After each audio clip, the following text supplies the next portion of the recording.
وبرکاتہ۔ انا للہ و انا الیہ راجعون۔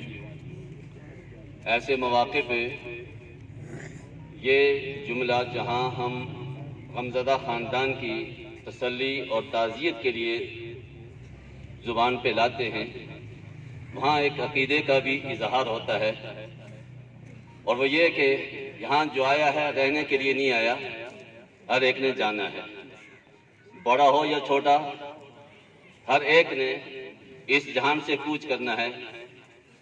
یہ اقامت کا گھر نہیں ہے، رہنے کا گھر نہیں ہے، کوچ کا گھر ہے۔ بڑی بڑی شخصیات وہ اس جہان میں آئیں، چلی گئی، بقا صرف ایک اللہ کی ذات کے لیے ہے، باقی ہر ایک کے لیے فنا ہے۔ البتہ بعض جانے والے وہ دوسروں کے لیے ایک نمونہ بن کر جاتے ہیں۔ ان نمونہ بن کر جانے والوں میں ہمارے دوست، ہمارے مہربان قاضی غلام سرور صاحب بھی تھے۔ اللہ رب العزت ان کی سابقہ زندگی کی ساری لغزشیں معاف فرمائے، آنے والی ساری منزلیں آسان فرمائے، جنت الفردوس میں بلند مقام عطا فرمائے۔ ان کے سارے ہی پسماندگان کو، جن میں ہم بھی شامل ہیں، اللہ سب کو صبر جمیل عطا فرمائے، اور جو عمدہ زندگی انہوں نے گزاری ہے، اللہ ہمیں ان کے نقش قدم پہ چلنے کی توفیق عطا فرمائے۔